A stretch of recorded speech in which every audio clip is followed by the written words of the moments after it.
Dalam debat calon presiden, Pak Prabowo menyatakan apa yang dilakukan sekitar 1998 merupakan bagian dari tugasnya untuk membela negara. Selebihnya, tanyakan saja kepada atasan saya. Ya.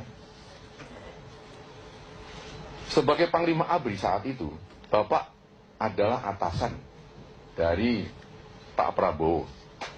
Terus terang masyarakat menunggu penjelasan dari Bapak. Nah, ini banyak yang bertanya kepada saya. Saya nggak ikut perdebatan, tapi ikut terlibat nama saya di sana. Dan harus menjawab. Ya, kalau tidak saya jawab, ada sesuatu yang hilang dari perdebatan itu. Maka di sini saya memberikan penjelasan secara normatif begini. Ya. Penculikan itu, atau aksi penculikan oleh oknum, ya saya katakan oknum, ya, Kopassus Angkatan Darat, itu dilakukan pada medio Desember tahun 1997 sampai dengan Maret 1998. Ya. Pada saat penculikan berlangsung,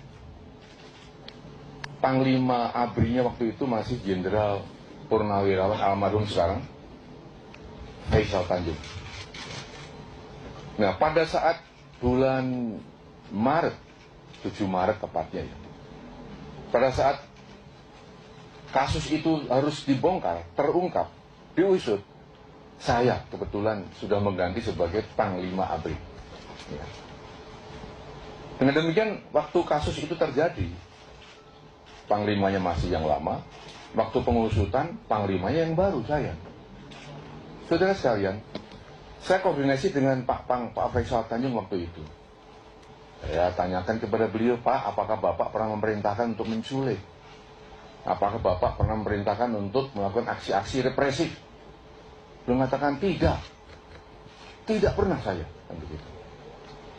Betul-betul tidak pernah. Saya pun mengatakan saya juga tidak pernah. Saya melanjutkan kebijakan ABRI waktu itu menghadapi mahasiswa, aktivis, demonstran dengan cara-cara persuasif, dialogis, komunikatif, bukan dengan cara-cara represif. Cara-cara kekerasan dan represif hanya digunakan apabila terpaksa dan betul-betul atas perintah Panglima. Itu. Ya, dengan demikian maka saudara-saudara sekalian, ya,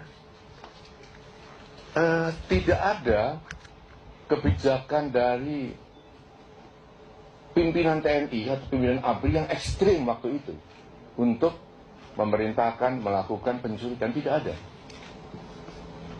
Dan pada saat saya dialog dengan Pak Prabowo Subianto saat itu, pada saat saya menanyakan kenapa melakukan hal itu, maka saya yakin bahwa itu dilakukan atas inisiatif sendiri, atas dasar analisis keadaan yang berlaku saat itu.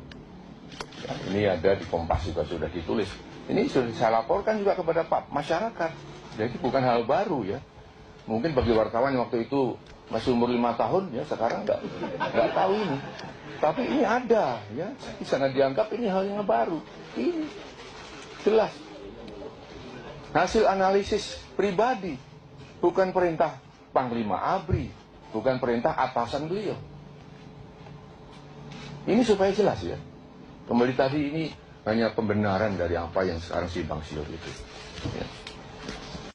Mantan Panglima ABRI Wiranto menegaskan mantan Panglima Kostrad Letjen Prabowo Subianto diberhentikan dari jabatannya karena Dewan Kehormatan Perwira atau DKP yang dibentuk tahun 1998 berkesimpulan yang bersangkutan terbukti terlibat dalam kasus penculikan aktivis tahun 1998. Saya tidak ingin terjebak kepada perdebatan istilah.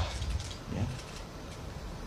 Saya tidak ingin saling mengotot hanya mempermasalahkan istilah dengan hormat atau tidak dengan hormat, diberhentikan atau dipecat. Saya akan mencoba untuk masuk di wilayah normatif, kausal, normatif sebab akibat. Seorang prajurit, seorang militer berhenti dari dinas keprajuritan, pasti ada sebabnya. Ya. Diberhentikan dengan hormat, sebabnya karena sudah habis masa dinasnya. Karena cacat akibat operasi, sehingga tidak bisa melanjutkan tugas. Karena sakit kronis, sehingga tidak bisa melanjutkan tugasnya. Atau karena atas permintaan sendiri dan diizinkan oleh atasannya, maka dia berhak untuk berhenti dengan hormat. Di sisi lain ada berhenti tidak dengan hormat. Karena apa? Karena melanggar sabta marga, sumpah prajurit, etika keprajuritan, melanggar undang-undang, melanggar hukum yang berlaku di Indonesia. Diberhentikan tidak dengan hormat. Maka tatkala Pak Prabowo Subianto waktu itu sebagai Letnan Jenderal, sebagai Panglima Kostrad, nyata-nyata oleh Dewan Kehormatan Perwira telah dibuktikan bahwa beliau terbukti terlibat dalam kasus penculikan, ya, maka tentu diberhentikannya itu sesuai dengan norma yang berlaku. Dengan demikian maka tidak dengan hormat sudah tidak lagi relevan untuk kita perdebatkan. Ya, karena sudah jelas bahwa sebabnya jelas, berhentinya jelas.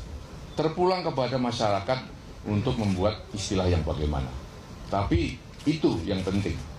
Jangan terjebak kepada istilah, tapi kita masuk kepada